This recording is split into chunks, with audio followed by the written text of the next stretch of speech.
जब हम पाप स्वीकार संस्कार में या मेल मिलाप संस्कार में नम्रता के साथ ईश्वर के सामने जाकर हम नतमस्तक हो जाते हैं, झुक जाते हैं, ईश्वर हमें ऊपर उठाते हैं, हमारे पापों को क्षमा करते हैं, हमें न्यायी ठहराते हैं और हमें चंगा करते हैं। पूरा पूरा भरोसा हमें इस संस्कार में है।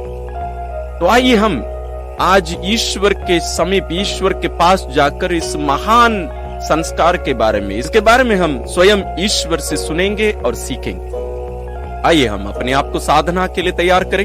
अपना पवित्र बाइबल, अपनी डायरी, पेन, पेंसिल सब ले लीजिए और अपना जो निर्धारित स्थान है उसको ग्रहण करिए। आराम से बैठिए, क्योंकि ये बहुत ही महत्वपूर्ण समय है, क्योंकि हम ईश्वर के समीप हैं, ईश्वर से सुनने के लिए, ईश्वर से सीखने के लिए आए, ईश्वर से बात करने के लिए आए। कितना अद्भुत है एक अवसर, ईश्वर आपको और मुझे बुलाए।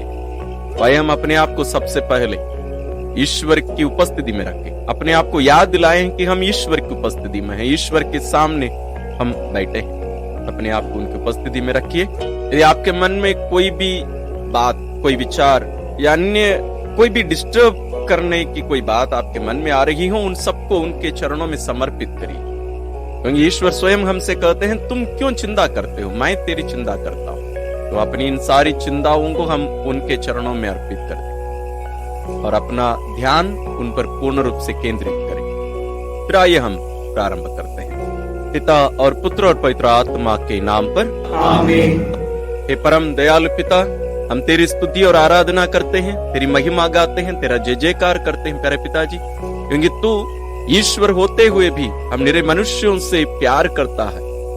और जब हम पाप करके तेरे पास क्षमा मांगते हुए तेरे पास आते हैं, तू हमारे पापों को क्षमा करके तेरे पुत्र के पावन लहू से धोकर हमें शुद्ध करके हमें नई प्राणी बना देता है, हमें नया जीवन देता है, हमें एक नई शुरुआत देता है। तेरे इस अद्भुत कार्य के लिए, योजना के लिए, तेरी दया के लिए, प्रेम के लिए, क्षमा के लिए हे प्यारे पिता, हम तुझे धन्यवाद देते हैं। प्यारे पिता, आज हम तुझसे सीखने आए हैं, तुझसे जानने आए हैं कि तू किस प्रकार के मनोभाव को चाहता है और कैसे हम तुझसे प्रार्थना करें, किस मनोभाव को लेकर हम आए, अपने आप को कैसे तेरी उपस्थिति में रखें, ये सब तेरे पुत्र के द्वारा तू हमें सिखाया है। आज हम तुझी से, तेरे पुत्र से, पवित्र आत्मा की प्रेरणा से सीखने के लिए आए हैं। अपना आत्मा हमें प्रदान कर। हे पवित्र आत्मा ईश्वर, हम तुझे धन्यवाद देते हैं तेरी उपस्थिति के लिए, हमारे शरीर में निवास करने के लिए, हमारे शरीर को अपना मंदिर बनाने के लिए। हे पवित्र आत्मा, जैसे संतों को, प्रभु यीशु के शिष्यों को तूने प्रेरणा दी, उसी प्रकार हमें भी प्रेरणा दीजिए, हमें संचालित करिए, ताकि हम प्रभु यीशु की शिक्षा को ध्यान पूर्वक सुन सके, समझ सके और उस पर आधारित जीवन जी सके। हे प्रभु यीशु ख्रिस्त, हम आज तेरे चरणों में आए हैं, क्योंकि तूने हमें बुलाया है।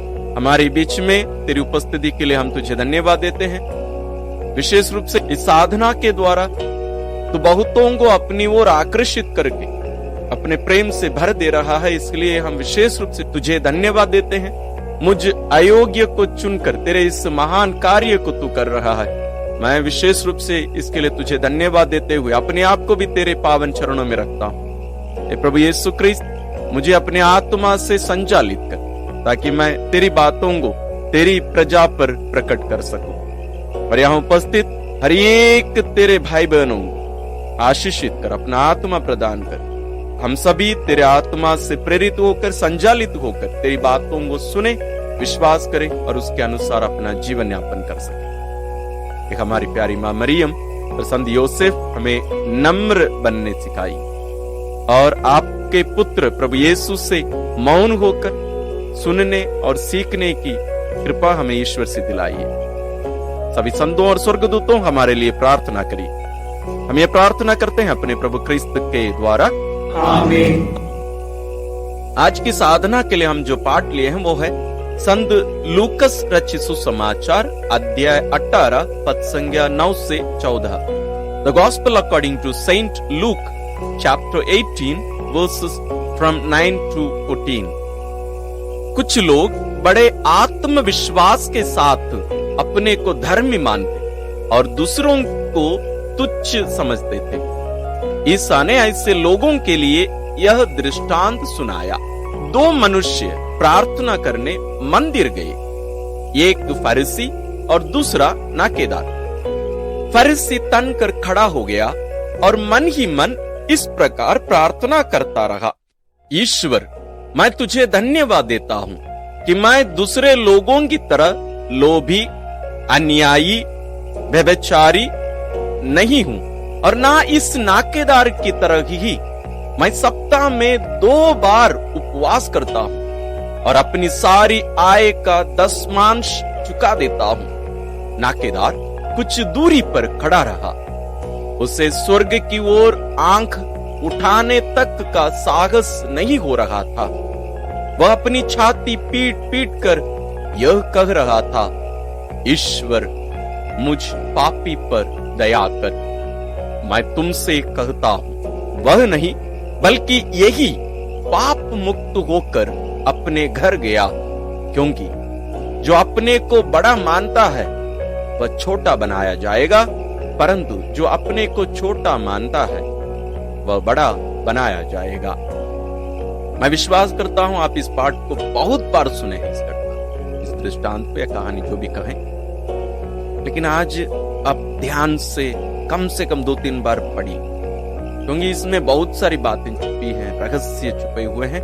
उन सबको हमें जानना बहुत अनिवार्य है, इसलिए कम से कम 2-3 बार पढ़ लीजिए। आइए हम साधना के प्रथम चरण में प्रवेश करते हैं, मनन चिंतन। आज के जो पाठ हम जो लिए हैं आज की साधना के लिए, ये बहुत ही गहरी शिक्षा देने वाला एक दृष्टांत है या एक सीख। यहाँ प्रभु यीशु 2 लोगों को चुनते हैं अपने दृष्टांत के लिए। एक है फरीसी, बहुत अच्छा फरीसी। यदि आप पुराने विधान के नियमों को ले आकर उसके अनुसार इसकी जांच करेंगे तो ये सबसे उत्तम, सबसे बेहतरीन फरीसी सिद्ध होगा। उतना नियमों का पालन करता था। दूसरा था नाकेदार। नाकेदार वो धोखेबाज थे, वे देशद्रोही थे, क्योंकि वे गैर यहूदी राजाओं के अधीन रहकर, प्रभु यीशु के समय यरूशलेम और इस्राएली रोम साम्राट के अधीन थे, तो अधीनता में रहने वाले कर देते थे। तो कर वसूल करने के लिए सम्राट के द्वारा कुछ लोगों को वहां नियुक्त किया गया था। यही है नाकेदार। तो नाकेदारों से इस्राएली वास्तव में बहुत नफरत करते थे। उनके देश के लोग ही थे इन लोग, उन लोग भी यहूदी ही थे बहुत सारे लोग, लेकिन उनसे बहुत नफरत करते थे। और उसके साथ साथ इन लोग कर वसूल करते समय, यदि मान लीजिए आज के डेट में यदि हम कहें कुछ 500 रुपया लेना है कर, तो उसमें इन लोग बड़ा चढ़ा कर लेते थे और अपने जेब में वो सबको डाल देते थे। तो इसलिए ये पापी लोग माने जाते थे। इसलिए आप देखेंगे प्रभु यीशु भी इनको पापियों के साथ मिलाकर बताएंगे। फरीसी और सदुकी जब प्रभु यीशु के विरुद्ध में बात करेंगे तब भी इन लोग पापी और नाकेदार दोनों एक साथ लेंगे। तो नाकेदार सामान्य रूप से पापी माने जाते थे, क्योंकि वे राष्ट्र के विरुद्ध काम करते थे। राष्ट्र ईश्वर का राज्य था। उस दृष्टिकोण से हमें देखना है, इस बैकग्राउंड को समझना अनिवार्य है, तब इसके अंदर जो बातें छुपी हैं उसको हम समझेंगे। तो ये एक था फरीसी जो नियमों का पालन करने वाला व्यक्ति था। देखिए वो ईश्वर के पास जाकर क्या कहता है, मैं दूसरे लोगों की तरह मैं लोभी नहीं हूं, मैं लूटपाट नहीं करता हूं, मैं अन्याय नहीं करता हूं, मैं व्यभिचार नहीं करता हूं, मैं ऐसे पाप में जीवन नहीं जीता हूं, मैं बहुत अच्छा व्यक्ति हूं। क्योंकि फरीसी नियमों को पालन करने वाले व्यक्ति थे, इसलिए वे प्रभु यीशु के पीछे पड़े हुए थे। इसलिए जो भी पाप करते थे, गलती करते थे, इन लोग तुरंत खड़े होकर उनको दंड देते थे। उस व्यक्ति को हम ईश्वर के सामने देखते हैं, वो आकर कैसे प्रार्थना करता है। देखिए कहां प्रार्थना करने के लिए गए दोनों गए मंदिर ईश्वर का निवास स्थान है, तो वहां इन लोग प्रार्थना करने के लिए जाते हैं। फरीसी कैसे खड़ा होता है, जैसे मैं इसके पहले भी एक दिन बताया था, ये संत लूकस रचित सुसमाचार है। संत लूकस रचित सुसमाचार में हम ऐसे दृष्टांतों को ज्यादा देखते हैं, और इन दृष्टांतों में हम हाव भाव, शब्द, भावना, इन सबको हम देख सकते हैं। संत लूकस इन सबों को वहां उपयोग करके वर्णन करते हैं। बहुत ही महत्वपूर्ण बातें हैं, बहुत डिटेल्ड नरेशन है ये। तो ये फरीसी कैसे खड़े होता है, देखिए फरीसी तन कर खड़ा हो गया, अपना छाती बाहर निकाल के जैसे आदर सम्मान के साथ, आत्मविश्वास के साथ वो व्यक्ति वहां खड़ा था। और आगे देखिए, और मन ही मन इस प्रकार प्रार्थना करता रहा। प्रार्थना किया नहीं, प्रार्थना करता रहा कंटिन्यूअस। और किससे प्रार्थना किया? मन ही मन। वो ईश्वर से प्रार्थना नहीं कर रहा है, मन ही मन इस प्रकार प्रार्थना करता रहा। लेकिन किसका नाम ले रहा है? ईश्वर। और वहां कुछ मांग नहीं रहा है। देखिए वो जाके कह रहा है कि मैं तुझे धन्यवाद देता हूं। एक अच्छा फरीसी यही करता था, मैं नियमों का पालन करता हूं।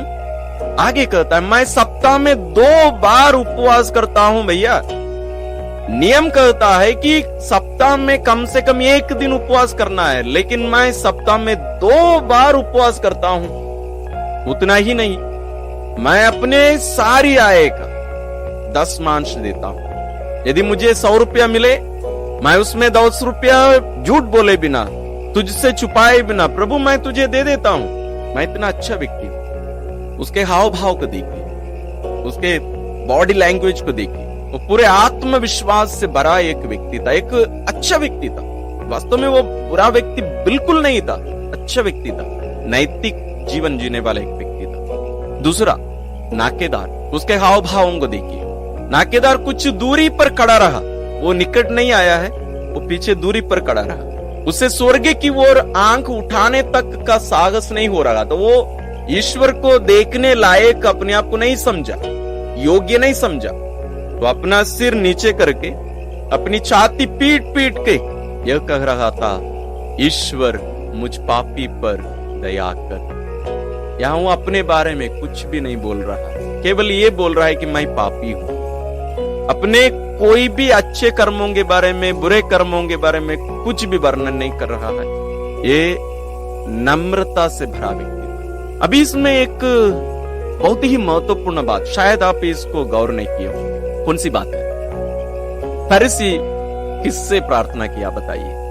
वो ईश्वर से प्रार्थना नहीं किया, वो अपने आप से बात कर रहा था, मन ही मन अपने आप से बात कर रहा था। वो यहां ईश्वर की महिमा नहीं कर रहा है, जरूर धन्यवाद दिया, लेकिन अपने आप को महान बनाकर ईश्वर के सामने पेश करता है। देखिए मैं बहुत अच्छा व्यक्ति हूं, मैं इस योग्य हूं। वो अपनी योग्यता ईश्वर के सामने रख रहा है। लेकिन इसमें गलती क्या है? क्या आप और मैं ऐसे प्रार्थना नहीं करते हैं? हम कितने लोग ईश्वर से प्रार्थना करते हैं, आप बताइए। क्या आप कभी भी ईश्वर से प्रार्थना किए हैं? बहुत कम होंगे। अधिकतर हम अपने आप से बातें करते हैं, अपने से प्रार्थना करते हैं। हम वास्तव में ईश्वर को ईश्वर के रूप में यदि हम पहचान दे, हमारे शब्द, प्रार्थना में प्रयोग किए जाने वाले शब्द पूर्ण रूप से बदल जाएंगे, हमारे हाव भाव बदल जाएंगे। हम ईश्वर को वास्तव में समझते नहीं है, पहचानते नहीं है कि ईश्वर होता कौन है। ये फरीसी कभी भी ईश्वर को पहचाना नहीं, कभी नहीं पहचाना ईश्वर। वो हमेशा ईश्वर के सामने उपस्थित होता था, लेकिन अपने से बातें करता था, अपना पूरा पूरा ध्यान अपने ऊपर केंद्रित करता था। मैं। लेकिन उस नाकेदार को देखिए, उसका ध्यान पूर्ण रूप से ईश्वर पर था। वो ईश्वर का दर्शन किया। सबसे महत्वपूर्ण बात, फरीसी ईश्वर का दर्शन नहीं किया, लेकिन नाकेदार ईश्वर का दर्शन किया। वो ईश्वर को साक्षात वहां देखता है। ये ईश्वर का मंदिर है, यहाँ ईश्वर निवास करता है। और ईश्वर कौन है?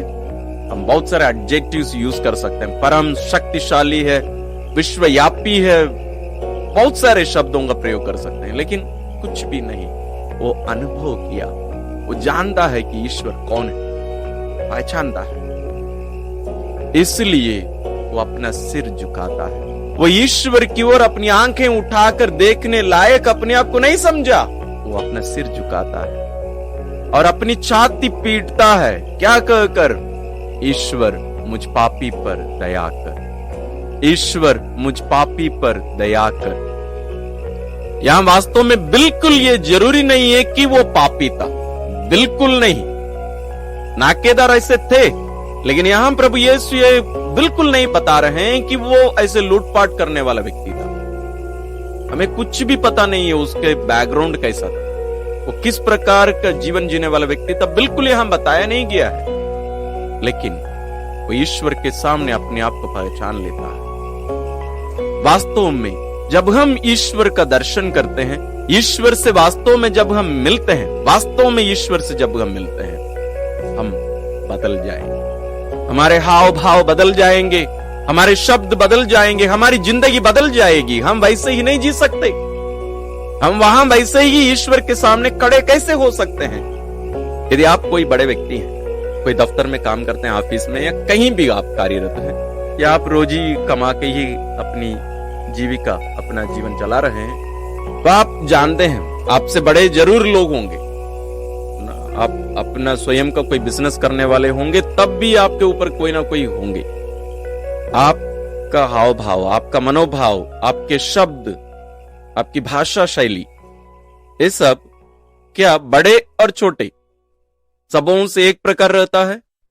कदापि नहीं, बिल्कुल नहीं, बिल्कुल नहीं। जब आप और मैं ईश्वर के सामने पेश होते हैं प्रार्थना करने के लिए, हमारे हाव भाव, हमारी प्रार्थना किस प्रकार की रहती है? अब थोड़ा सा मूल्यांकन करके देखिएगा, जरूर देखिएगा कि हमारा मनोभाव फरीसी के समान रहता है या इस नाकेदार के समान। अधिकांश हम फरीसी का मनोभाव लेकर हम जाते हैं, नाकेदार का नहीं। आज इस नाकेदार को प्रभु यीशु क्रिस्त हमारे सामने पेश करके हमें एक शिक्षा दे रहे हैं। अंत में वही वे कर रहे हैं। जो अपने को बड़ा मानता है वह छोटा बनाया जाएगा, परंतु जो अपने को छोटा मानता है वह बड़ा बनाया जाएगा। ईश्वर के सामने, ईश्वर की उपस्थिति को पहचान कर, उनको पहचान कर अपने आप को उनकी उपस्थिति में, अपने औकात में रखना। हम पाप स्वीकार करने के लिए या मेल मिलाप संस्कार करने के लिए जाते हैं, भाग लेते हैं, क्या मनोभाव लेकर हम जाते हैं? एक हमारे लिए एक रूटीन बन गया होगा, हम बार बार जाते हैं, उन्हीं पापों का हम पाप स्वीकार में बताते हैं, फिर हम आ जाते हैं। कोई ज्यादा कुछ फर्क नहीं होता है। हमारे मनोभाव पाप स्वीकार में किस प्रकार का होना चाहिए, प्रार्थना के समय हमारे मनोभाव किस प्रकार के होने चाहिए, उसको प्रभु यीशु यहाँ हमारे सामने पेश करते हैं। इसमें हम दूसरी एक बात पर भी मनन करना बहुत जरूरी है, थोड़ा सा छोटे रूप में हम करेंगे। वो है प्रभु यीशु इस प्रकार के पापियों के पीछे लगे रहे। ईश्वर चाहते हैं कि हर मनुष्य मुक्ति प्राप्त करें। वचन में लिखा है, ईश्वर कभी नहीं चाहते हैं कि कोई भी व्यक्ति उनसे दूर रहे। वो कभी नहीं चाहते हैं कि कोई भी मुक्ति से चूक जाए। ईश्वर कभी नहीं चाहते हैं कि कोई भी नरक जाए।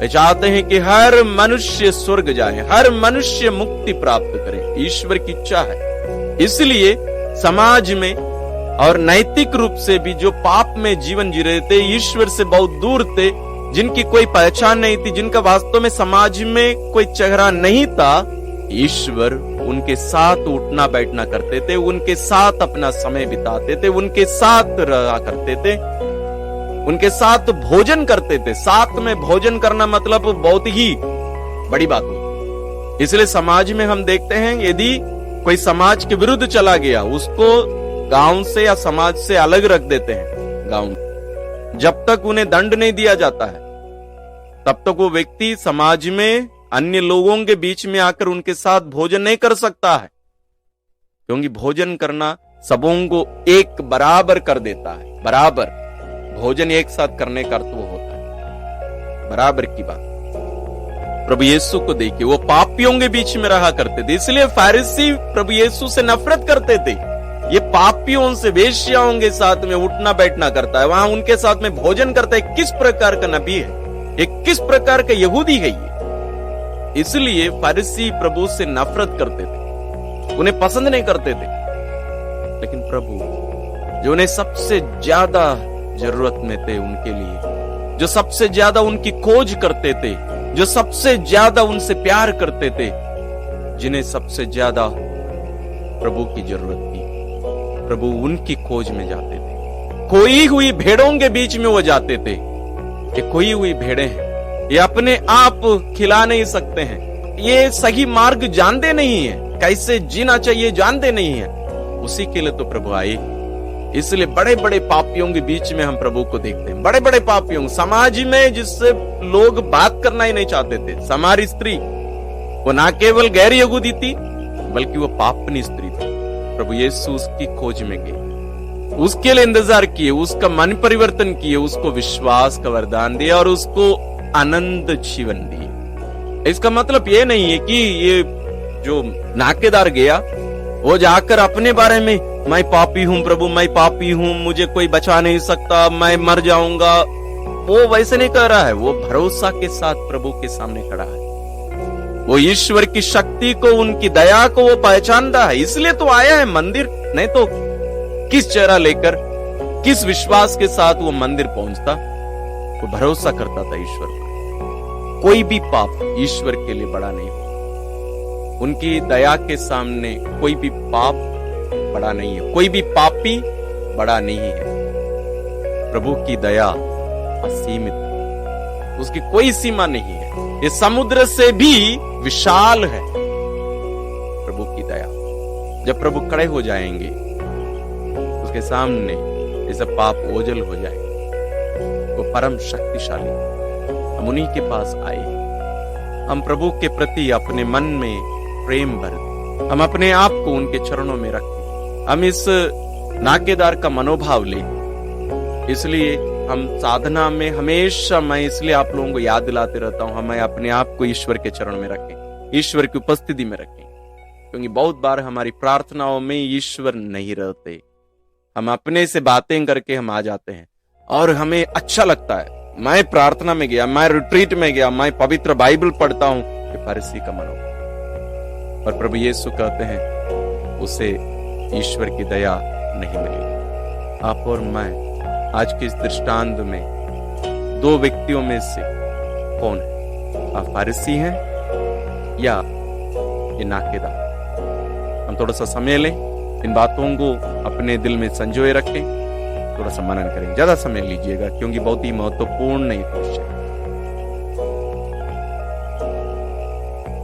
हम साधना के दूसरे चरण में प्रवेश करते हैं। कृति उत्तर। हे प्रभु यीशु ख्रिस्त, तू ही मेरा प्रभु है, तू ही मेरा ईश्वर है। वास्तव में मैं ये नहीं समझ पाता हूँ प्रभु होते कौन है, ईश्वर होता कौन है। प्रभु वास्तव में मैं इस बात को समझ नहीं पाता हूँ। शब्दों का प्रयोग मैं करता हूँ, बोलता हूँ, लेकिन मेरे इस छोटे दिमाग के लिए तू थोड़ा ज्यादा ही बड़ा है। लेकिन इतना सत्य है, मैं जो हूं, मेरे पास जो कुछ है, सब कुछ तुम्हारा है, सब कुछ तुम्हारा है। मेरा अस्तित्व वो भी तुम्हारा है, तेरे हाथों में है। तूने अपने हाथों से मुझे बनाया। और कितना अद्भुत है कि तू मुझे चाहता है। ये कितना विशेष है कि तू मेरे साथ रहना चाहता है। तू कभी भी मेरे बारे में सोचना बंद नहीं करता है। तू सदा मेरी याद में बने रहता है। मेरी याद में तू जी रहा है, मेरी याद में है तू, और तू मेरा सब कुछ है। तुझे छोड़कर ये दुनिया में मेरा कोई नहीं। सभी मेरे जैसे कमजोर है, मैं तुझ पर भरोसा रख सकता हूँ। तू ही मेरा सब कुछ है, तू ही मेरा सर्वस्व है। प्रभु आज मैं तेरे सामने नतमस्तक होकर उस नाकेदार के समान अपना सिर नीचे झुकाकर, अपना छाती पीट पीट कर तेरे पास क्षमा की मांग कर रहा हूँ, दया की मांग कर रहा हूँ, नम्रता की मांग कर रहा हूँ। और मैं सभी पापियों के लिए भी आज तुझसे प्रार्थना करना चाहता हूँ। प्रभु सबों पर दया कर, सभी पापियों पर दया कर, हमें मन परिवर्तन का वरदान दे। प्रभु ये तुम्हारी दया है, तेरी क्षमा है जो तेरी महिमा को और भी प्रकाशमान बनाता है। तेरी महिमा यहाँ प्रकट होती है। प्रभु मुझे तुझ पर भरोसा करना सिखा, तेरी दया पर निर्भर रहना सिखा, और मुझे भी तेरे समान दयालु, क्षमाशील, नम्र बनने मुझे सिखा। विशेष रूप से इस समाज में जो वास्तव में इसको पाने योग्य नहीं है, जैसे तूने किया, तेरे पक्षों पर मैं भी चल सकूं। आइए आप भी आपके मन में जो भी भावनाएं उत्पन्न हो रही हैं, उन सबको प्रभु पर प्रकट करिए।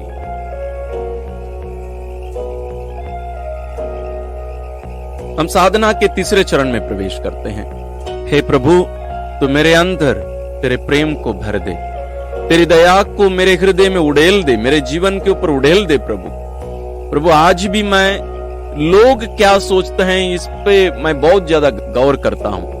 मैं चिंता करता हूं कि लोग मेरे बारे में क्या सोचते हैं। मैं ये नहीं सोचता हूं कि तू मेरे बारे में क्या सोचता है। मैं इस कारण बहुत बार तेरी सेवा नहीं कर पाता हूं। इस कारण मैं बहुत बार दूसरों की सेवा नहीं कर पाता हूं। इस कारण मैं बहुत बार मुझसे जो हो सकता है उसको मैं करने से इनकार करता हूं। मैं सोचता हूं कि ये तो बहुत छोटा हो जाएगा, दूसरों की तुलना में तो कुछ भी नहीं है, नगण्य है। लेकिन प्रभु तो ऐसा किया नहीं। तुम्हारे लिए हर व्यक्ति महत्वपूर्ण था, तो हर व्यक्ति से प्यार करता था और करता है। प्रभु मुझे भी तेरे समान तेरे राज्य के विस्तार के लिए कार्य करने की कृपा मुझे भी प्रदान। मैं खोए हुए लोगों के पीछे तेरे प्रेम को, तेरी दया को, तेरी क्षमा को ले जाने वाला बन। मुझसे मिलने वाले तेरी दया का अनुभव करें, तेरे प्रेम का अनुभव करें, तेरी उपस्थिति का अनुभव करें। विशेष रूप से जिन्हें जीने की आशा नहीं, जो मरना पसंद करते हैं, जो आत्महत्या करने के बारे में विचार कर रहे हैं, जिनके जीवन में कोई अर्थ ही नहीं है, प्रभु उनके पास मुझे भेज, मैं उन्हें तेरे राह पर लेके आ सकूं। आप भी आपके मन में जो प्रार्थनाएं उमड़ रही हैं उन सबको प्रभु के चरणों में रखें।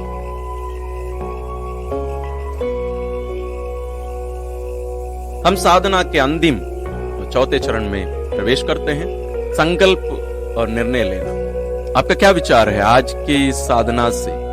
आप प्रेरित होकर अब किस प्रकार के निर्णय लेना चाहते हैं? आप स्वयं विचार करिए। एक दो बातें जरूर, अपना मनोभाव पर ध्यान देना, विशेष रूप से जब हम प्रार्थना करने के लिए जाते हैं, ईश्वर की उपस्थिति में जब हम उपस्थित होते हैं, उस पर विशेष गौर करने की, ध्यान देने की जरूरत है। और जब हम प्रार्थना करने के लिए जाते हैं, अपने पर नहीं बल्कि ईश्वर पर ध्यान देने के बारे में हमें विचार करना चाहिए।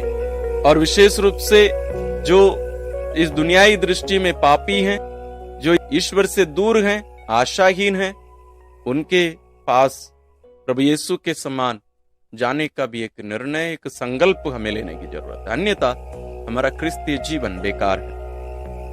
जो ईश्वर का प्रेम का अनुभव किया है, दया का अनुभव किया है, यदि वो व्यक्ति दूसरों पर दया नहीं करता है, दूसरों पर इस प्रेम को प्रकट नहीं करता है, वास्तव में वो ईश्वर का दर्शन नहीं किया है, ईश्वर की दया का, ईश्वर के प्रेम का अनुभव नहीं किया है। आप विचार करिए, निर्णय लीजिए, संकल्प लीजिए, थोड़ा समय लीजिए और अपनी डायरी में लिखिएगा जरूर, और उनको अमल करने के लिए भी आप कोशिश करिए। विशेष रूप से आज इससे शुरू करिए। आइए इन सभी बातों को लेकर हम पिता के चरणों में जाएं। हे परम पावन दयालु पिता, आज के इस विशेष दिन के लिए, शुभ दिन के लिए हम तुझे धन्यवाद देते हैं। इस नए दिन के लिए हम तुझे धन्यवाद देते हैं। इस नई शुरुआत के लिए हम तुझे धन्यवाद देते हैं। आज की शिक्षा के लिए हम तुझे धन्यवाद देते हैं। अरे पिता, तू हमें अपने पुत्र के द्वारा प्रार्थना करने सिखाया है, कैसे हमें तेरे पास आना चाहिए, तेरे सामने कैसे हमें खड़े होना चाहिए,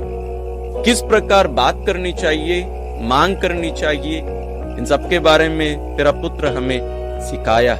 विशेष रूप से आज की इस दृष्टांत के द्वारा, शिक्षा के द्वारा हम इसके लिए तुझे धन्यवाद देते हैं। प्यारे पिता, हमें भी उस नम्र व्यक्ति का मनोभाव प्रदान, उस नाकेदार का मनोभाव प्रदान, हम तुझे खोजने वाले, तुझे पाने वाले हम भी बन सके। हे पवित्र आत्मा ईश्वर, हमें सदा संचालित करते रह, हम नम्र बनते जाए, हम भी प्रभु यीशु के समान दूसरों को खोज निकाल कर दूसरों को ईश्वरीय राज्य में लाने वाले हम भी बन सके। हमें प्रेरणा दे, हमारा संचालन कर। हे प्रभु यीशु क्रिस्त, हम तुझे धन्यवाद देते हैं आज की इस विशेष उपस्थिति के लिए, आज की इस शिक्षा के लिए, आज की इस मार्गदर्शन के लिए। प्रभु जी, तेरी उपस्थिति सदा हमारे साथ बनी रहे। हमें कृपा दीजिए कि हम तेरे अनुग्रह, तेरी कृपा, तेरी दया का अनुभव करते हुए अपना जीवन यापन कर सके। हम भी तेरे समान नम्र बन सके। हम जब भी गिर जाए, हम तुरंत तेरे पास पाप क्षमा की मांग करते हुए तेरे पास हम नतमस्तक होकर उपस्थित हो जाएं।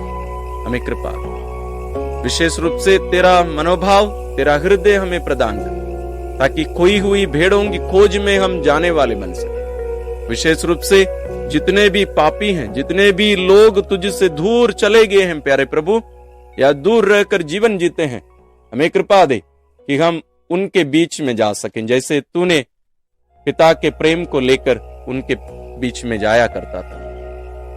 इस प्रकार हम ईश्वर की, पिता की सच्ची संतान के रूप में हम जी सके।